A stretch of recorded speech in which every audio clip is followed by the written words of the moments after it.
आप सभी बच्चों का पुनः स्वागत है हमारे इस YouTube चैनल पर। अभी का जो क्लास है, ये अभी हमारे जो टेलीग्राम ग्रुप है, अभी पिछले 1 घंटे में जो टेलीग्राम ग्रुप में जो क्वेश्चन पेपर का PDF भेजा गया था, उस टेस्ट का ये एक्सप्लेनेशन वीडियो है, उसका आंसर की वाला वीडियो है, ठीक है। और ये हमारा यूनिट नंबर 11 का टेस्ट का आंसर है। हमारे कुल 14 टेस्ट होंगे पहले राउंड में, ठीक, जिसमें प्रत्येक क्वेश्चन पेपर में 50 प्रश्न मिलेंगे। ये हमारा 11वां नंबर का क्वेश्चन पेपर था। टॉपिक था हमारा इवोल्यूशन एंड बिहेवियर, ठीक है। मैं आनंद कुमार साव आपका स्वागत करता हूं मेरे यूट्यूब चैनल पर।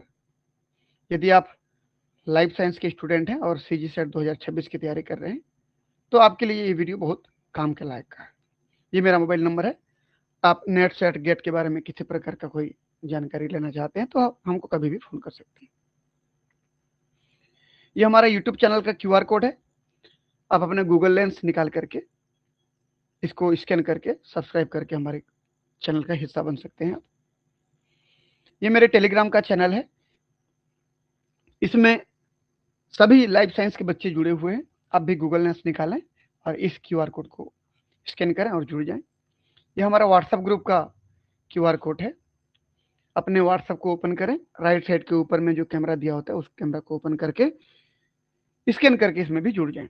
ये तीनों जो हमारा QR कोड दिख रहा है आपको, इसमें सभी के सभी लाइफ साइंस के स्टूडेंट जुड़े हुए हैं। ये बहुत ही अच्छा ग्रुप रहा है क्योंकि सभी बातें लाइफ साइंस की होती है इसमें। आपका भी स्वागत है इस ग्रुप में, जुड़ जाए। हो सकता है आप कोई अब वीडियो पहली बार मिल रहा हो, तो इस प्रकार के जो टेस्ट सीरीज है, हमारे 10 टेस्ट सीरीज टेस्ट के क्वेश्चन पेपर ऑलरेडी हो चुके हैं। आप हमारे यूट्यूब चैनल पर विजिट करें और वहां पर प्लेलिस्ट में जाएं। प्लेलिस्ट में सीजी सेट 2026 लाइफ साइंस लिखा होगा, उस फोल्डर को ओपन करें। वहां पर बाकी क्वेश्चन के वीडियो में वहां पर मिल जाएंगे, ठीक है बच्चों। चलिए आगे बढ़ते हैं। ये जो यूनिट टेस्ट हुआ था 11 नंबर का था। टॉपिक का नाम था evolution and behaviour. Total question 50 आए थे। प्रत्येक क्वेश्चन 2 नंबर का था। कुल मिलाकर 100 नंबर का क्वेश्चन पेपर था। 1 घंटे का समय था। आपको ईमानदारी से बिना चीटिंग के आपको उस प्रश्न का उत्तर बनाना था, ठीक। चलिए अब देखते हैं प्रश्न क्या आए थे। यूनिट 11 में इवोल्यूशन एंड बिहेवियर हमारा सब्जेक्ट था। पहला प्रश्न जो था हमारे पास था, who proposed the theory of evolution by natural selection independently of Charles Darwin. Charles Darwin ने तो नेचुरल सिलेक्शन पे काम किया था। उनके अलावा और कौन सा साइंटिस्ट ने नेचुरल सिलेक्शन के ऊपर अपना बुक लिखा था या उनके बारे में थ्योरी को प्रपोज किया था? तो देख लीजिए। पहला जीन बैप्टिस्टिक डी लेमार्क जो है ना, ये लेमार्किज्म अलग थ्योरी होता है। नेचुरल सिलेक्शन के ऊपर नहीं दिया था उन्होंने इनहेरिटेंस ऑफ एक्वायर्ड कैरेक्टर को ज्यादा प्राथमिकता दी थी। क्या होता है, कभी थ्योरी पढ़ोगे तो पढ़े होंगे आप। ये इनहेरिटेंस ऑफ एक्वायर्ड कैरेक्टर, ठीक है ना, मैं पूरा नहीं लिख रहा हूं अभी। दूसरा साइंटिस्ट था अल्फ्रेड रसेल वेलेस। जी बिल्कुल, इन्होंने दिया था। इनका बुक का नाम क्या था कि contribution to the theory of contribution to the theory of natural selection, natural selection a series of essay. ये बुक का नाम था भाई, ए सीरीज ऑफ एसे। और ये जो बुक इन्होंने दिया था, ये 1870 में पब्लिश किया था। लिखा पहले से था। ऐसे माना जाता है कि डार्विन ने इनके बुक से बहुत सारी चीजों को अपने बुक में डाला और पहले पब्लिश कर दिया, ठीक। George Mendel, Gregor John Mendel जो होते हैं, ये मेंडेलियन लॉ को दिए थे। नेचुरल सिलेक्शन पे कोई रोल नहीं था। अगला क्या था हमारे पास, थॉमस माल्थस। भाई जो माल्थस हैं, इन्होंने भी एक बुक दिया था। बुक का नाम क्या था, an essay on principle of population, an essay on principle of population. ठीक है ना। ये कुछ बुक थे, कभी कभी बुक का नाम डायरेक्ट पूछता है। तो डार्विन ने कौन सा बुक दिया था? डार्विन के बुक का नाम देख लीजिए भाई, the origin of species bye means of natural selection, ये नाम था, the origin of species bye means of natural selection. और ये जो बुक दिया गया था 1859 में बुक को पब्लिश किया गया था। इसके पीछे बहुत लंबी कहानी है। डार्विन साहब भाई 1831 से 36 तक समुद्री यात्रा में निकल जाते हैं, HMS बेगल शिप को लेकर के, किधर? गैलापागोस आइलैंड में चले जाते हैं। ये पूरी कहानी है। ठीक, चलिए, तो हमारा उत्तर क्या हो जाएगा? डार्विन के अलावा किसने दिया नेचुरल सिलेक्शन के ऊपर अपना किताब, अपना बुक, अपना थीसिस? तो अल्फ्रेड रसेल वेलेस ने। ये हो जाएगा। ठीक, ये एसे एन पॉपुलेशन जो था ना थॉमस माल्थस का, इस बुक को कब पब्लिश किया गया था? ये 1798 में। कभी कभी ये पूछ लेता है, इसलिए मैं यहाँ लिख दे रहा हूँ ये। चलिए ठीक है, आगे बढ़ते हैं। Lamarck theory of evolution is primarily based on the, अभी बोला हूं, इनहेरिटेंस ऑफ एक्वायर्ड कैरेक्टर। देखो ये क्वेश्चन नंबर 2 का आंसर सी, कि जब कोई ऑर्गेनिज्म अपने जीवन में जो भी नया कैरेक्टर धारण करता है वो पीढ़ी दर पीढ़ी ट्रांसफर होता है, ऐसा लेमार्क साहब ने कहा था। ठीक, अगला आता है question number 3, which of the following is the most accurate definition of biological fitness? कि biological fitness in evolutionary term, evolution के आधार पर देखा जाए तो बायोलॉजिकल फिटनेस का प्रॉपर डेफिनेशन क्या होगा? क्या होता है कि बायोलॉजिकल फिटनेस मतलब होता है कि ज्यादा से ज्यादा बच्चे पैदा हों और वो सर्वाइव भी करें, जीवित भी रहें। ठीक, तो कौन सा उत्तर हो जाएगा? क्वेश्चन नंबर तीसरा का उत्तर हो जाएगा D, the ability to survive and reproduce viable offspring, मतलब सक्षम बच्चों को पैदा करना और बच्चे जीवित भी रहें, ये बायोलॉजिकल फिटनेस होता है। तो जिस भी ऑर्गेनिज्म के पास ज्यादा बच्चे पैदा करने की ताकत है, ज्यादा अच्छे बच्चे पैदा करने की ताकत है, उसकी बायोलॉजिकल फिटनेस सबसे ज्यादा है। ठीक, अगला question number 4, the phrase survival of the fittest, कि जो फिट है वही सर्वाइव करेगा दुनिया में और जो कमजोर है मारा जाएगा, ये चार्ल्स डार्विन ने अपने डार्विन के नेचुरल सिलेक्शन थ्योरी में शामिल तो किया था, लेकिन ओरिजिनली उनका ये सेंटेंस नहीं था। किसका था ये? हर्बर्ट स्पेंसर का था। तो चौथे का बी, हर्बर्ट स्पेंसर ने ये शब्द दिया था, ये वाक्य दिया था, और इसको डार्विन ने अपने थीसिस में, अपने बुक में इस्तेमाल किया। ठीक, क्वेश्चन नंबर 5 पे आते हैं। According to modern evolutionary theory, what serves as the ultimate source of completely new allele in a gene pool? किसी भी जीन पूल में, किसी भी एक पॉपुलेशन में एक नया एलील कैसे करके आता है? फाइनली वो नया एलील कहां से आया? बहुत सीधी सी बात है, म्यूटेशन से आया। कोई एलील ऐसा था, मैं बोला ये एलील ऐसा से हो गया तो म्यूटेशन हुआ, तभी ऐसे हुआ। या एलील ऐसा था, वो ज्यादा काम करने लगा तो क्या हो गया? म्यूटेशन हो गया। तो जो भी नया एलील आएगा हमेशा म्यूटेशन से ही आएगा, इसको याद रखना। ठीक, question number 6, the flipper of a whale and the fore limb of a human are example of. देख लीजिए, पहले तो ये पहला जो डायग्राम दिखा है होमोलोगस स्ट्रक्चर का बताया है। होमो यानी कि सेम, लोगस यानी कि स्ट्रक्चर, ठीक, सेम ओरिजिन, लोगस मतलब जगह। ठीक है, तो इसका मतलब क्या हो गया? होमोलोगस मतलब कि जिसकी बेसिक स्ट्रक्चर सेम है और एक ही प्रकार से ओरिजिन है, एक ही जगह से बने हुए हैं, सेम ओरिजिन, लेकिन काम अलग अलग करेंगे। जैसे देख लीजिए, ह्यूमन बींग का, इंसान का आगे वाला हाथ, आगे वाला भुजा मतलब हाथ, व्हेल का आगे वाला उसका पंख मतलब फ्लिपर, चमगादड़ का आगे वाला हाथ मतलब उसका पंख, पेटेजियम बोलते हैं इसको, आप इसको पेटेजियम के नाम से जानते हो।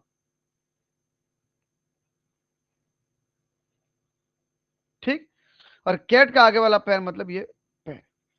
तीनों का बेसिक स्ट्रक्चर सेम है। बेसिक स्ट्रक्चर सेम मतलब सेम प्रकार की बोन्स हैं, जैसे humerus, radius ulna, carpal, metacarpal, ये सभी बोन सब में मिलेंगे। सेम बेसिक स्ट्रक्चर है, सेम ओरिजिन है, लेकिन फंक्शन सबका अलग अलग है। ह्यूमन के आर्म का, अग्रभुजा का काम होता है भोजन को पकड़ना। व्हेल के फ्लिपर का काम होता है पानी में तैरना, स्विमिंग करना। बैट का, ये पेटेजियम का काम होता है फ्लाइटिंग करना, उड़ना। और कैट के फोरलिम्ब का काम होता है चलना। तो बेसिक स्ट्रक्चर सेम, लेकिन फंक्शन अलग है, दैट इज होमोलोगस ऑर्गन। जबकि अगला क्या बोल रहा है, एनालोगस ऑर्गन। एना मतलब होता है डिफरेंट, डिफरेंट, लोगस मतलब ओरिजिन या स्ट्रक्चर। तो अलग अलग जगह से ओरिजिन हुआ है, लेकिन फंक्शन सेम है इनका। पहले वाले का, पहले वाले देखिए, होमोलोगस मतलब सेम ओरिजिन, डिफरेंट फंक्शन था। अब डिफरेंट ओरिजिन, सेम फंक्शन है। देखिए, एक बर्ड के विंग की बात करो और एक बटरफ्लाई या किसी कीड़े के विंग की या पंख की बात करो, दोनों अलग अलग है भाई। एक तो वर्टिब्रेट है, एक इनवर्टिब्रेट है। तो दोनों का ओरिजिन अलग अलग हुआ है, लेकिन दोनों के दोनों हवा में उड़ रहे हैं। तो इसमें मैं क्या बोलूंगा, एनालोगस ऑर्गन, डिफरेंट स्ट्रक्चर है, फंक्शन सेम है। ठीक है भाई, बर्ड के विंग में हड्डियां पाई जाएंगी, humerus, radius ulna, carpal, metacarpal, जबकि बटरफ्लाई के विंग में नहीं पाई जाएगी। तो अलग अलग हैबिटेट से आ रही हैं ये, अलग अलग ओरिजिन से आ रही हैं और एक ही हैबिटेट में मिल रही है, दैट इज कन्वर्जेंट इवोल्यूशन। जो क्या बोलते हैं हम लोग, कन्वर्ज हो गए ना, एक जगह एकत्रित हो गए, इकट्ठा हो गए। जबकि यहाँ पर देखिए, सब कॉर्डेटा से बने थे ये, लेकिन सबका काम अलग अलग, तो अलग अलग हैबिटेट में चले गए। इंसान जमीन पर रह गया और व्हेल पानी में चले गए, और जो बैट चमगादड़ है हवा में उड़ने लगे, बिल्ली जो है तेज दौड़ने लगे, छलांग मारने लगे। तो भले ही होमोलोगस ऑर्गन में इनका ओरिजिन सेम है, स्ट्रक्चर सेम है, उनके पूर्वज सेम है, एंसेस्टर सेम है, लेकिन उनका हैबिटेट अलग अलग है। इसलिए इसको क्या बोलते हैं, डाइवर्जेंट। डाइवर्जेंट मतलब इनका पूर्वज एक था, लेकिन सब अलग अलग अलग अलग जगह पे चले गए। और एनालगस में अलग अलग उनके पूर्वज थे, लेकिन एक जगह पे आ गए, इसको कन्वर्जेंट। और होमोलोगस को डाइवर्जेंट, डाइवर्जेंट इवोल्यूशन कहते हैं। ठीक है, तो देख लीजिए क्वेश्चन नंबर 6 की बात करें तो, flipper of whale and four limb of human. इंसान का हाथ और व्हेल का आगे वाला फ्लिपर, दोनों का ओरिजिन सेम हुआ है, उनके पूर्वज सेम है, मेमल्स हैं, लेकिन उनका फंक्शन अलग अलग है। तो स्ट्रक्चर के आंसर क्या हो जाएगा, होमोलोगस ऑर्गन। ठीक है, बाकी सब क्या होता है भाई, एनालोगस ऑर्गन मतलब different structure, same function. Vestigial organ मतलब वो ऑर्गन जो विलुप्ति के कगार पर है हमारे बॉडी में। अगला एटाविस्टिक और ऑर्गन मतलब जो रिवर्स हो गए आते हैं, कभी पूर्वजों में हुआ करते थे, अभी नहीं है, अचानक फ्यूचर में कभी आ जाए, तो एटाविज्म, रिवर्सल कैरेक्टर कहते हैं इसको आप। अगला यहाँ पर देख लीजिए, तो ये हमारे बॉडी में कुछ क्या बोलना चाहिए, ये रिड्यूसिंग ऑर्गन जो वेस्टिजियल ऑर्गन है, अंतिम आखिरी कगार पर मौजूद है। जैसे ईयर का मसल्स, हमारा टॉन्सिल, मेल में निप्पल्स, हमारे पूंछ वाला जो बोन है, कोकिक्स बोन, पूंछ मतलब हमारे पीछे की तरफ कमर में जो है। ठीक, बॉडी हेयर गूज बम मतलब बॉडी में जो हेयर पाई जाती है, ये विलुप्ति के कगार पर है। वर्मी फॉर्म अपेंडिक्स जो हमारे स्मॉल इंटेस्टाइन लार्ज इंटेस्टाइन के बीच में पाई जाती है, क्योंकि पहले हम सेलुलोज का डाइजेशन करते थे, अब ग्रीन ग्रासेस नहीं खाते हैं, तो सेलुलोज के डाइजेशन करने की जरूरत नहीं पड़ती, इसलिए विलुप्त हो रहा है। हमारा विजडम टीथ जो होता है, ठीक, मोलर टीथ जो होते हैं आखिरी वाले। अगला प्लिका सेमिलुनरीज, जिसको आप निक्टिटेटिंग मेम्ब्रेन कहते हो, आंख के अंदर की तरफ जो ये पिंक कलर का दिखता है। अगला Darwin's point of year, year का ये पिन्ना जो दिख रहा है, ये पिन्ना। तो ये सब हमारे बॉडी में वेस्टिजियल ऑर्गन के रूप में मौजूद है। ठीक है, चलिए अगला क्वेश्चन देखते हैं। Analogous structure emerge as a direct result of which evolutionary process. Analogous मतलब क्या, अलग अलग हैबिटेट से, अलग अलग पूर्वजों से जब ऑर्गेनिज्म किसी एक ही जगह पे आता है तो कन्वर्ज हो जाता है, तो कन्वर्जेंट इवोल्यूशन। जैसे मैं बोला था, चिड़िया और तितली, चिड़िया जो है वर्टिब्रेट्स है और तितली जो है इनवर्टिब्रेट्स है, अलग अलग जगह से आए, लेकिन दोनों के दोनों हवा में उड़ रहे हैं, तो कन्वर्जेंट इवोल्यूशन हुआ ना ये। ठीक, क्वेश्चन नंबर 8 पे आते हैं। Which of the following is considered a vestigial organ in the human body. Human body में वेस्टिजियल ऑर्गन कौन सा है भाई, देखिए लीवर तो बिल्कुल बहुत जबरदस्त तरीके से डेवलप है भाई, तो ये हमारा उत्तर नहीं है। वर्मी अपेंडिक्स वेस्टिजियल ऑर्गन है, क्योंकि पहले सेलुलोज का डाइजेशन करते थे तो बहुत बड़ा था, अब हम नहीं करते हैं इसका सेलुलोज का डाइजेशन, तो ये कैसा हो गया, अब विलुप्ति के कगार पर है। लेकिन वे एनिमल जो अभी भी सेलुलोज का डाइजेशन करते हैं, ग्रीन ग्रास खाते हैं, घास फूस खाते हैं, उनमें अब भी बड़ा सा वर्मी फॉर्म अपेंडिक्स पाई जाती है। वहां पर वर्मी फॉर्म नहीं बोलते बल्कि अपेंडिक्स बोलते हैं। हमारे बॉडी में वर्मी फॉर्म बोलते हैं क्योंकि कृमिनुमा छोटा सा बच गया है। पेनक्रियाज तो भली भांति हमारे बॉडी में, गल ब्लैडर भी भली भांति पाई जाती है। ठीक है, तो उत्तर क्या हो जाएगा ये। लेकिन केवल वर्मी फॉर्म अपेंडिक्स ही नहीं भाई, इतने सारे देखो, ये सब वेस्टिजियल ऑर्गन है जितना दिख रहे हो, ये सब वेस्टिजियल ऑर्गन है ह्यूमन बींग में। क्वेश्चन नंबर 9 पे आते हैं। The presence of gill slit in the embryo of all vertebrates support the concept of. ध्यान से देखिए, ये सब के सब वर्टिब्रेट्स हैं, fish, amphibia, reptile, bird, mammal, mammals में ह्यूमन, इन सभी में गिल्स पाए जाते हैं। इन सभी में देखिए तो ये शुरू में यहाँ पर गिल्स, सभी में गिल्स हैं, जूम कर रहा हूँ, देखिए सभी में गिल्स हैं। तो हम लोगों में भी गिल्स होते हैं, ह्यूमन बींग में एम्ब्रियोनिक स्टेज में गिल्स होते हैं, देखो यहाँ पर गिल्स लिखा है ये। तो फिश में भी है, एम्फीबिया, रेप्टाइल, बर्ड, मेमल सभी में गिल है। तो क्या कर रहे हैं ये ओंटोजेनी रिकैपिचुलेट फाइलोजेनी, जिसको बायोजेनेटिक लॉ कहते हो, किसने दिया था? अर्नेस्ट हैकेल ने दिया था। क्या कहते हैं कि कहीं ना कहीं हमारा निर्माण फिश से एम्फीबिया में हुआ, एम्फीबिया से रेप्टाइल में, रेप्टाइल से बर्ड में, बर्ड से मेमल में। तो आज हम आज भी हमारे पूर्वजों के उस डेवलपमेंटल प्रोसेस को दोहरा रहे हैं। ओंटोजेनी मतलब हम, हमारा आने वाला जनरेशन, रिकैपिचुलेट मतलब पुनरावृत्ति करना, फाइलोजेनी मतलब पूर्वजों को। तो आज हम अपने पूर्वजों के डेवलपमेंट होने के तरीके को अभी भी पुनरावृत्ति करते रहते हैं। इसको बोलते हैं रिकैपिचुलेशन थ्योरी, या ओंटोजेनी रिकैपिचुलेट फाइलोजेनी, या उसको बायोजेनेटिक लॉ के नाम से जानते हो, अर्नेस्ट हैकेल ने दिया था। देख लीजिए, the presence of gill slit in the embryo of all vertebrate, सभी वर्टिब्रेट में, वर्टिब्रेट के एम्ब्रियो में गिल स्लिट का होना क्या दर्शाता है? Biogenetic law, ontogeny recapitulate phylogeny. ठीक है ना, या इसको रिकैपिचुलेशन थ्योरी कहते हो, रिकैपिचुलेशन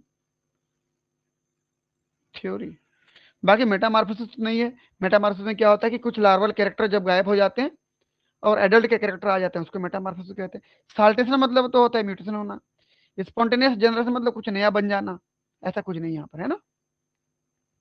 क्वेश्चन नंबर आते हैं 10, 10वां number. Which type of evidence provide the most direct sequential and chronological proof for evolution? Evolution के लिए डायरेक्ट एक सीक्वेंस में समय के अनुसार हमको प्रूफ देने वाला कि इसके बाद ये आया, इसके बाद ये आया, इसके बाद ये आया, वो कौन सा एविडेंस है? तो बहुत सिंपल सी बात है, अगर हम फॉसिल्स मिल जाएंगे हमको ना, अलग अलग समय के जीवाश्म मिल जाएंगे, तो जीवाश्म का कार्बन डेटिंग करके कौन कितना पुराना है समय के अनुसार हम उसको जमा पाएंगे। जैसे देख लीजिए, यहाँ पर जस्ट एक एग्जांपल इवोल्यूशन ऑफ ह्यूमन को दिया गया है। यहाँ पर देख सकते हैं आप, ये होमोसेपियंस बना हुआ है। इसका मतलब पहले ये था, उसके बाद ये ऐसे बनते गए, ऐसे बनते गए, और फाइनली लास्ट में ये बना है। मैं अभी उसके अंदर कितने साल पुराना उसकी बात नहीं कर रहा हूँ, रिसेंट में अभी ये है। तो कहने का मतलब ये हुआ कि सबसे पहले ये रहा होगा, फिर ये बना, फिर ये बना, फिर ये बना, फिर ये। तो इतने प्रकार के हमको स्कल मिले हैं, जीवाश्म मिले हैं, उसका कार्बन डेटिंग करके हम समय पता करके सही क्रम में उसको जमा सकते हैं। तो ये सबसे बेस्ट तरीका होता है किसका? एविडेंस का, कि किसके बाद कौन आया है। अगला क्वेश्चन नंबर 11 पे आते हैं। Industrial मिलेनिज्म observed in the peppered moth. Peppered moth एक प्रकार का रेशम का कीड़ा जैसा इंसेक्ट है, बिस्टन बेटुलेरिया कहते हैं उसका वैज्ञानिक नाम। During the industrial revolution in a cladistic demonstration of, classic demonstration of, England में कैटलवेल नाम के साइंटिस्ट ने, कैटलवेल याद रखना, इंग्लैंड में कैटलवेल नाम के साइंटिस्ट ने इस इंडस्ट्रियल मिलेनिज्म का स्टडी किया था। ठीक, कि इन्वायरमेंट जैसे था, देखो इन्वायरमेंट में सब तरफ क्या इंडस्ट्री खुल गई, धुआं धक्कड़ हो गए, तो सभी पेड़ पौधों के छालों पर ये धुआं जम गए, तो पूरा धुआं की वजह से काला हो गया। तो वहां पर जो मौत थे, पेपर्ड मौत, वो भी अपने शरीर के रंग को काला कर दिए, क्योंकि अगर सफेद रखते तो चिड़िया उनको खा जाते, उनके दुश्मन उसको आराम से पहचान के खा जाते, इसलिए उन्होंने अपने शरीर को कैसे कर दिया, काला कर दिया। तो ये एक प्रकार का नेचुरल सिलेक्शन हुआ, नेचुरली अपने आप को ये बदल रहे हैं। ठीक है, चलिए, तो क्वेश्चन नंबर 11 का आंसर क्या हो जाएगा? Natural selection. क्वेश्चन नंबर 12 की बात करें, the Hardy Weinberg principle state that allele frequency in a population remain constant over generation only if. भाई यदि कभी हार्डी विंगबर्ग प्रिंसिपल पढ़े होंगे तो आपको समझ में आया होगा। इनका सीधा ये कहना था कि यदि कोई पॉपुलेशन अभी है और पॉपुलेशन बहुत बड़ी है, लार्ज पॉपुलेशन है, पॉपुलेशन में no mutation, no mutation, no migration, no selection, शादी के लिए कोई सिलेक्शन ना हो, जो जिससे शादी कर पाए कर ले, ठीक है ना, ऐसा लार्ज पॉपुलेशन हो, याद रखना लार्ज पॉपुलेशन है और no mutation, no migration, no selection है, तो आज उस पॉपुलेशन की जो भी जीन फ्रीक्वेंसी है किसी पर्टिकुलर कैरेक्टर के लिए, वो कई सालों तक आने वाले सेम टू सेम रहेगी, यदि वहां पर कोई म्यूटेशन नहीं हो रहा है, कोई माइग्रेशन नहीं हो रहा है, कोई सिलेक्शन नहीं हो रहा है। ठीक है, तो ऐसा ऑप्शन कहां पे दिया देख लीजिए, 12 नंबर का उत्तर हो जाएगा हमारा D. There is random mating, मतलब not selected mating, random mating मतलब कोई भी किसी से शादी कर ले, and no mutation, no gene flow मतलब नो माइग्रेशन, या फिर नो सिलेक्शन, कोई सिलेक्ट नहीं कर रहा, और पॉपुलेशन बहुत बड़ी होनी चाहिए। तो आंसर हो जाएगा 12 का डी। क्वेश्चन नंबर 13 पे आते हैं, genetic drift operate most effectively and has the most dramatic impact on. बहुत सिंपल सी बात कर रहा हूं मैं, देखिए ये हमारे पास कोई एक मेन लैंड है, बस थोड़ा सा रुक जाए, ये हमारे पास कोई एक मेन लैंड है और ये कोई आइलैंड है। ठीक, होता क्या है ध्यान से देखिए कि मेन लैंड में मान लीजिए कुछ चिड़िया रहते हैं, उन चिड़िया के जो आंख का कलर है, मान लीजिए मैं जस्ट यहां पर बना रहा हूं, एक चिड़िया की आंख का कलर ब्लैक है और दूसरे की आंख का कलर मान लीजिए रेड है और तीसरे चिड़िया की आंख का कलर मान लीजिए ब्लू है। बहुत सिंपल समझाने का प्रयास कर रहा हूं। 3 प्रकार के यहाँ पर आंख के कलर वाली चिड़िया यहाँ पर रहते हैं। ठीक, अब मैं क्या कर रहा हूं कि यहां से कुछ चिड़िया उड़ते हुए चले गए कहां पे? आइलैंड में, और यहां पर केवल काले आंख वाले गए हैं।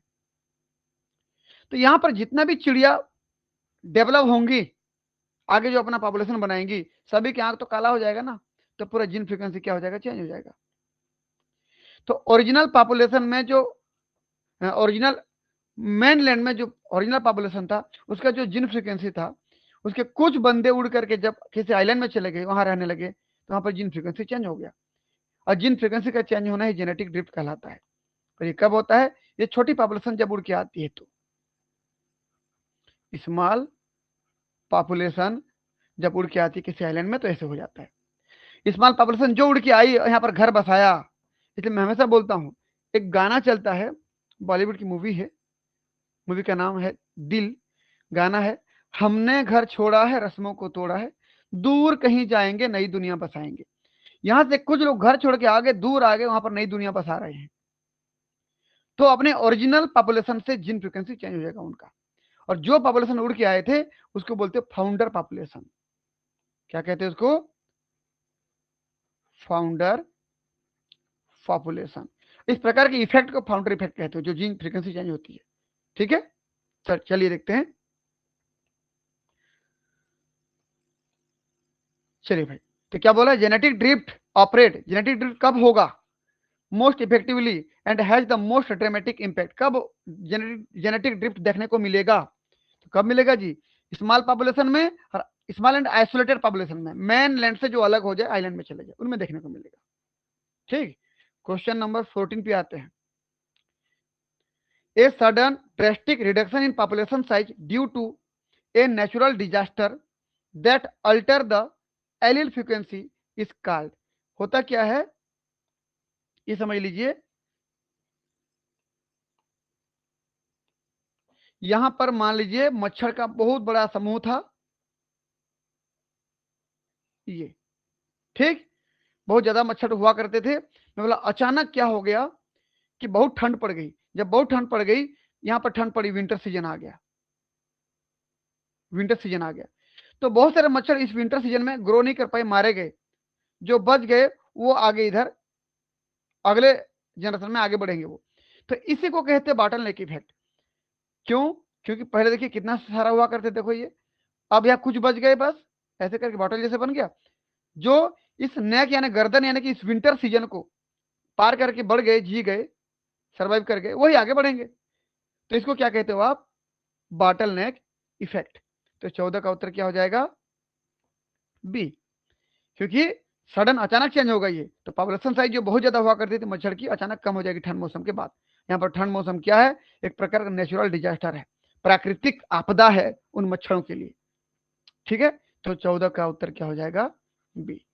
फाउंडर इफेक्ट तो अभी बताया हूं ना, छोटी सी पॉपुलेशन है जो बाहर जा रहा है आइलैंड में। ठीक है ना। अगला क्वेश्चन नंबर 15 पे आते हैं। The establishment of new population by a few isolated individual carrying only a fraction of the original population genetic diversity is known as. ठीक, अभी बोला हूं मैं कि एक मेन लैंड से जो छोटा सा पॉपुलेशन उड़ के गया था और वहां पे जो घर बसाया दूर जा करके, उसको क्या बोलेंगे? क्या बोलते हैं जी उसको? Founder effect. ठीक है ना। जो भी जीन फ्रीक्वेंसी चेंज होगा यहाँ पर, जो भी चेंज होगा, उस इफेक्ट को क्या बोलेंगे? मेन लैंड के पॉपुलेशन से जीन फ्रीक्वेंसी आइलैंड की जीन फ्रीक्वेंसी क्या हो जाएगी? चेंज हो जाएगी। और ये किसकी वजह से हुआ? फाउंडर पॉपुलेशन की वजह से हुआ, तो उसको फाउंडर इफेक्ट भी कहते हैं। ठीक है, तो 15 का उत्तर क्या हो जाएगा? बी। क्वेश्चन नंबर 16 पे आते हैं। The continuous movement of allele into या out of a population due to migration of fertile individual is termed. ठीक है, क्या बोला? कोई एक पॉपुलेशन है, इस पॉपुलेशन में हो क्या रहा है कि continuous movement of allele into, कुछ एलील इसके अंदर आ रहे हैं, कुछ एलील यहां से बाहर जा रही हैं। कुछ मान लीजिए ए प्लस वाले एलील आ रहे हैं, कुछ ए माइनस वाले एलील बाहर जा रहे हैं। तो ये जो हो रहा है जीन फ्लो ही तो हो रहा है ना। किसी पॉपुलेशन में कुछ जीन मिक्स हो रहे हैं और कुछ वहां से भाग जा रहे हैं, तो क्या कहलाएगा? वो जीन फ्लो हो रहा है वहां पर। 16 का C. Question number 17। Which type of natural selection favor individual at both extreme of a phenotypic range over intermediate phenotype? Diagram को देखिए। हमारे पास कुल 3 प्रकार के यहाँ पर नेचुरल सिलेक्शन देखने को मिलते हैं। एक डायरेक्शनल नेचुरल सिलेक्शन, दूसरा डाइवर्सिफाइंग नेचुरल सिलेक्शन, तीसरा स्टेबलाइजिंग नेचुरल सिलेक्शन। डाइवर्सिफाइंग को हम डिसरप्टिव के नाम से भी जानते हैं। तो क्या होता है देख लीजिए। डायरेक्शनल में या तो होमोजाइगस रिसेसिव तरफ या होमोजाइगस डोमिनेंट तरफ कोई एक ही दोनों में से सिलेक्ट होगा किसी एक दिशा में। ठीक, और इसमें क्या होता है? डिसरप्टिव में ये होमोजाइगस की संख्या कम हो जाएगी, होमोजाइगस डोमिनेंट की होमोजाइगस रिसेसिव दोनों की संख्या कम हो जाएगी, बल्कि हेटेरोजाइगस। देखो ये डिसरप्टिव की बात कर रहा हूं मैं, बस एक मिनट थोड़ा सा रुक जाए। मैं पहले तीनों बना लूं। ये होमोजाइगस रिसेसिव, होमोजाइगस डोमिनेंट और बीच में हेटेरोजाइगस। होता क्या है डिसरप्टिव में? डिसरप्टिव मतलब बीच से डिस्टर्ब हो जाता है, समझ लीजिए। ये होमोजाइगस रिसेसिव बढ़ेगी, होमोजाइगस डोमिनेंट बढ़ेगी, लेकिन हेटेरोजाइगस की संख्या धीरे धीरे क्या हो जाएगी? कम हो जाएगी। यहाँ पर स्पीसीज में डाइवर्सिफिकेशन होगा, यहाँ पर डाइवर्सिटी बनेगा। देखो ये अलग बनेगा, ये अलग बनेगा, बीच वाले मर जाएंगे। मतलब अब कंटिन्यूस जो वेरिएशन तो नहीं मिलेगा, वो अलग अलग 2 प्रकार के एनिमल वहां पर मिलेंगे। चलिए, स्टेबलाइजिंग नेचुरल सिलेक्शन में क्या होता है कि केवल हेटेरोजाइगस ही ग्रो कर पाते। देखो ये केवल ग्रो कर पा रहा है, होमोजाइगस रिसेसिव मारे गए और होमोजाइगस डोमिनेंट भी मारे गए। ठीक, इसको बोलते हैं स्टेबलाइजिंग। तो अभी क्वेश्चन क्या पूछा हमको? The evolutionary process by which a single ancestral species rapidly, एक ही स्पीसीज था और तुरंत तो डाइवर्सिफाई हो गया, 2 अलग अलग भागों में बंट गया। इसका मतलब कौन सा इवोल्यूशन हुआ भाई? 18 नंबर में। into a wide variety of form to fill distinct ecological needs is called। देखो यहां पर वो सब चीज तो नहीं दिया है, लेकिन क्या दिया है? कन्वर्जेंट इवोल्यूशन बिल्कुल नहीं, पैरेलल इवोल्यूशन बिल्कुल नहीं, एडेप्टिव रेडिएशन, एडेप्टिव रेडिएशन बिल्कुल। ये देख लीजिए, ये एडेप्टिव रेडिएशन के बारे में बताइए। यहाँ पर देखिए, ये एक सिंगल एंसेस्टर था, इस सिंगल एंसेस्टर से कई प्रकार के ऑर्गेनिज्म इवोल्व हुए। ठीक है ना। एक ही पूर्वज से कई प्रकार के जब एनिमल बनते हैं, अलग अलग हैबिटेट में चले जाते हैं, उसको एडेप्टिव रेडिएशन कहते हैं। ठीक है ना, एडेप्टिव रेडिएशन कहते हैं ये। अच्छा अच्छा, हम 17 नंबर की बात कर रहे थे क्या? पहले देख लेते हैं। Which type of natural selection favour individual at the both extreme of phenotype range over intermediate phenotype. बोल रहा है दोनों एक्सट्रीम फिनोटाइप, बोल रहा है both extreme of phenotype range over, दोनों एक्टिव वाले बढ़ जा रहे हैं, ऐसे करके ऐसे बढ़ जा रहे हैं। कौन कौन? ये देखिए, ये होमोजाइगस रिसेसिव, होमोजाइगस डोमिनेंट, दोनों बढ़ गए। हेटेरोजाइगस की संख्या क्या हो गई यहाँ पर? कम हो गई। बीच वाले की संख्या देखो कम हो गई। तो क्या कहूंगा मैं इसको? 17 का क्या हो जाएगा? सी। डिसरप्टिव बोला था ना अभी, या डाइवर्सिफाइंग। देखो डिसरप्टिव या डाइवर्सिफाइंग, ये वाला, ये। ठीक उसी प्रकार का एवोल्यूशन यहाँ पर देख लीजिए, क्वेश्चन नंबर 18 में देख लीजिए। The evolutionary process by which a single ancestral species rapidly, एक ही स्पीसीज से जब कई प्रकार के अलग अलग एनिमल बनेंगे, मतलब अलग अलग हैबिटेट में चले जाएंगे, तो उसको क्या कहेंगे हम? Adaptive radiation. ये एडाप्टिव रेडिएशन का एग्जाम्पल है। मेमल सबसे बड़ा एग्जाम्पल है उसका। ठीक है, सेम ऐसे जो डार्विन फिंचेस चिड़िया थे गैलापागोस आइलैंड में, उनका चोंच, ठीक है ना, ये हो गया, देख लीजिए, ये एडाप्टिव रेडिएशन।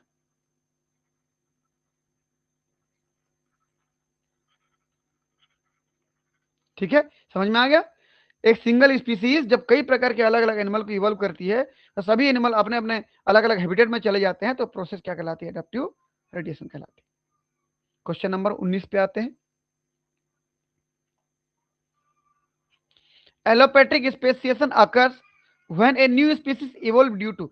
एलोपैट्रिक स्पेसिएशन कब कहते हैं? देख लीजिए, जब कोई पॉपुलेशन एक जगह पे था, मैं बोला उस उनके बीच में, उस पॉपुलेशन के बीच में कोई जियोग्राफिकल बैरियर बन गया, जैसे मान बोला कि पहाड़ पर्वत बन गया, मान लीजिए, क्या बन गया? पहाड़ पर्वत बन गया, या कोई समुद्र बन गया, है ना, ये यहाँ पर बीच में पहाड़ बन गया, समझ लीजिए। ये धीरे धीरे देखिए, ये पहाड़ धीरे धीरे बड़ा होते गया, और फाइनली ये पॉपुलेशन दो भागों में बंट गया। जब दो भागों में बंट गया, तो बंट गया, दो अलग अलग स्पीसीज बन जाएंगे। जब दो अलग अलग स्पीसीज बन जाएंगे, तो उसमें से ये एक स्पीसीज, अलग अलग स्पीसीज हो गए, दो प्रकार की स्पीसीज हो गए, तो इसको बोलेंगे स्पेसिएशन, नई स्पीसीज बन गए। तो जब जियोग्राफिकल बैरियर की वजह से होते हैं, तो उसको क्या कहते हैं हम लोग? Allopatric speciation. तो क्वेश्चन नंबर 19 का उत्तर क्या हो जाएगा? A, geographical isolation by physical barrier. ठीक है ना, फिजिकल बैरियर में कोई पहाड़ पर्वत नदी नाला तालाब समुद्र कुछ भी आ जाए। ठीक है। जेनेटिक म्यूटेशन क्या था सेकंड नंबर पे जो था? जेनेटिक म्यूटेशन मतलब क्या होता है कि एक ही जगह पे रहते हैं स्पीसीज, लेकिन क्रोमोजोम में ऐसे बदलाव होता है कि एक जगह पे रहने के बाद भी मैटिंग नहीं कर पाते हैं, तो अलग अलग प्रजाति बन जाते हैं, उसको जेनेटिक म्यूटेशन कहते हैं। ठीक है, और उसको हम सिम्पेट्रिक स्पेसिएशन कहते हैं। ठीक है, सेकंड नंबर का क्या बताना चाहता था आपको? Sympatric speciation. पढ़िएगा, ये सब आपके सिलेबस में होगा। सिम्पेट्रिक है ना सेकंड नंबर का, लेकिन हमारा उत्तर क्या है अभी? ए। क्वेश्चन नंबर 20 पे आते हैं जी। अब which of the following is a prezygotic barrier that prevent mating between different species. मैं बोला दो स्पीसीज हैं, स्पीसीज ए और स्पीसीज बी मान लीजिए, अगर इन दोनों को शादी करा दिए तो इनका हाइब्रिड बन जाएगा। मान लीजिए सी बन गया, हाइब्रिड है मान लीजिए ये। ठीक, अब मैटिंग हो चुका, उसके बाद हाइब्रिड पैदा हो रहा है ना उनका बच्चा, तो बोल रहा है क्वेश्चन में कि प्रीजाइगोटिक बैरियर मतलब उसके बच्चे पैदा होने से पहले उसको रोकने वाला बाधा क्या है, बोल रहा है। तो रोकने वाला बाधा क्या है? उनका बिहेवियर है, बिहेवियरल आइसोलेशन। भाई दोनों का शादी करने का विचार ही नहीं है, दोनों के शादी करने का मन ही नहीं है, जब विचार नहीं मिल रहे तो शादी ही नहीं होगा। तो मैटिंग मैटिंग करने से पहले, उनके शादी करने से पहले उनका मन होना चाहिए, और मन नहीं है तो मिल नहीं पा रहे हैं, उसको मैं क्या बोलूंगा? प्रीजाइगोटिक रिप्रोडक्टिव बैरियर कहता हूं मैं उसको। ठीक है, बाकी सब ऑप्शन देख लीजिए, क्या बोल रहा है? हाइब्रिड स्टेरिलिटी बोल रहा है, भाई उनके मिलने के बाद हाइब्रिड बनेगा ना, और वो हाइब्रिड स्टेराइल हो जाएगा, नपुंसक हो जाएगा, बोल रहा है। बिल्कुल नहीं है, ये तो मिलने के बाद की बात कर रहा है। रिड्यूस्ड हाइब्रिड वायबिलिटी, या उनके बच्चे पैदा होंगे, दोनों के मिलने के बाद बच्चे पैदा होंगे लेकिन मर जाएंगे, बोल रहा है। ठीक, अगला हाइब्रिड ब्रेकडाउन, देख रिड्यूस्ड हाइब्रिड वायबिलिटी बोल रहा है, कम जीने की संभावना है, बोल रहा है। अगला हाइब्रिड ब्रेकडाउन, या हाइब्रिड ही मर जाए, खत्म हो जाए, बोल रहा है। तो सब तो मैटिंग के बाद की बात कर रहा है, बाकी तीनों ऑप्शन। दूसरा ऑप्शन है क्या बोल रहा है कि मैटिंग होने से पहले उनका मन ही नहीं है शादी करने का, तो यह है बिहेवियरल आइसोलेशन, प्री जाइगोटिक है। बाकी सब पोस्ट जाइगोटिक है, जाइगोट बनने के बाद, मिलने के बाद। ठीक है, क्वेश्चन नंबर आते हैं 21 पे। Hugo de bridge propose the mutation theory of evolution based on his experiment on which organism. कि ह्यूगो डी ब्रिज ने जो म्यूटेशन थ्योरी प्रपोज दिया था, वो कौन से प्लांट पे अपना एक्सपेरिमेंट करके दिया था? तो उसका जो प्लांट था ओएनोथेरा लेमार्कियाना, जिसको हम इवनिंग प्राइमरोज प्लांट के नाम से जानते हैं। क्वेश्चन नंबर 22 पे आते हैं। Who experimentally prove the chemical origin of life by creating amino acid from a mixture of methane, ammonia, water vapour and hydrogen. देख लीजिए डायग्राम, ये देख लीजिए, methane, ammonia, water vapour and hydrogen, इन चारों को मिलाकर के कौन साइंटिस्ट हैं जिन्होंने ये जीवन की उत्पत्ति की इस एक्सपेरिमेंट को दिया था? तो मिलर एंड यूरे ने दिया था। कैसे होता है, मैं बस शॉर्टकट में बता दे रहा हूं। उन्होंने क्या किया, एक एक्सपेरिमेंट तैयार किया जहां पर पानी को बहुत बॉयल किया, गर्म किया, गर्म इधर से वाष्प गया तो एक ऐसा चैम्बर बना के रखा था जहां पर इलेक्ट्रिक करंट को स्पार्किंग कर रहे थे, और वहां पर मेथेन, अमोनिया, वाटर, हाइड्रोजन को डाल दिया था। तो इधर से गर्म पानी आया था, इधर से इलेक्ट्रिक करंट था, यहाँ पर ये सब केमिकल थी। कुछ समय बाद क्या हुआ, इनको कंडेंसर से गुजारा, कंडेंसर से जब इस पूरे मटेरियल को गुजारा तो ठंडा हो गया, ठंडा होने के बाद वहां पर अमीनो एसिड बन गए। तो यहाँ पर हमको कुछ अमीनो एसिड देखने को मिले। तो ये बोला कि प्रारंभिक पृथ्वी में भी ऐसा हुआ होगा, ये जो इलेक्ट्रिक स्पार्किंग हो रहा है उस समय बिजली कड़की होंगी इसकी तरह। ये जो गर्म पानी जा रहा है उस समय पृथ्वी बहुत गर्म था तो गर्म पानी हुआ करता था, और शुरू में मेथेन, अमोनिया, वाटर और ये हाइड्रोजन, ये सब शुरू में हुआ करते थे, तो प्राइमरी मॉलिक्यूल्स थे। ये सब मिलकर के एक अमीनो एसिड ऑर्गेनिक मॉलिक्यूल का निर्माण किए। तो इसी तरीके से जीवन की उत्पत्ति उस प्रारंभिक पृथ्वी में हुआ होगा, ऐसा मिलर और यूरे का एक्सपेरिमेंट हमको कहता है। उन्होंने कहने का मतलब कुल मिला के प्रारंभिक जो हमारा पृथ्वी था उस पृथ्वी का एक माहौल तैयार किया, एक इन्वायरमेंट तैयार किया। ठीक है, चलिए, तो हमारा उत्तर क्या हो जाएगा? क्वेश्चन नंबर 23 का उत्तर क्या हो जाएगा? सॉरी 22, क्वेश्चन नंबर 22 का उत्तर हो जाएगा बी, मिलर एंड यूरे। अगला आता है question number 23। Which of the following living primates share the highest percentage of DNA sequence identity with modern human? इनमें से कौन सा लिविंग ऑर्गेनिज्म है जो ह्यूमन के साथ ज्यादा जेनेटिक रिलेटेडनेस रखता है, मतलब जीन की मैचिंग ज्यादा होता है इंसान के साथ? इनमें इन चारों में से कौन सा ऑर्गेनिज्म है, क्योंकि चारों के चारों जीवित हैं, तो इंसान के जीन के साथ डीएनए के साथ किसका जीन डीएनए ज्यादा मैच करता है? तो देख लीजिए, एक टेबल दे दिया गया है, ये इंसान यहाँ पर ऑर्गेनिज्म दिया है, यहाँ इंसान के डीएनए के साथ मैच कितना हो रहा है दे रहा है। तो सबसे पहला देख लीजिए आप, चिंपांजी और बोनोबॉस दिया है। ठीक है, चिंपांजी का कितना? 98.8%। तो our closest living biological relatives, ठीक है ना, हमारा सबसे करीबी कौन होता है बोलने पर? चिंपांजी या बोनोबॉस होता है। उसके बाद कौन होता है? देख लीजिए 98.4% gorilla, close relative in the great app family, app family का बंदरों के मंकी, जिसको वानर कहते हो आप, उनके फैमिली का। और कौन दूसरा है? गोरिल्ला है, जो 98.4% समानता रखता है। तो हमारा उत्तर क्या हो जाएगा जी? 23 का क्या हो जाएगा? बी, ये सबसे ज्यादा यहाँ पर क्लोजेस्ट हमारे साथ में है। क्वेश्चन नंबर 24 की बात करें, in the timeline of hominid evolution which of the following physical adaptation is believe to have evolve first? कि जब भी इंसान का इवोल्यूशन हो रहा था तो इन चारों में से सबसे पहले डेवलप होने वाला कैरेक्टर कौन सा था? सबसे पहले इवॉल्व होने वाला कैरेक्टर कौन सा था? क्वेश्चन नंबर 25 का हो जाएगा सी, बाइपेडलिज्म, वॉकिंग अपराइट, दो पैर से चलना सबसे पहले सीखा इन बाकी कैरेक्टर से। ठीक है ना, in large cranial capacity, large brain, brain बड़ा होने से पहले वो चलना सीख गए। मेकिंग कॉम्प्लेक्स स्टोन टूल्स, भाई पत्थरों के हथियार बनाने से पहले चलना सीखे थे वो लोग। डेवलपमेंट ऑफ स्पोकन लैंग्वेज, भाषा सीखने से पहले चलना सीखे थे वो लोग। ठीक है ना, तो बाइपेडलिज्म सबसे पहले हुआ था। ठीक है बच्चों, पहले इतना को हम लोग सेव कर लेते हैं एक बार।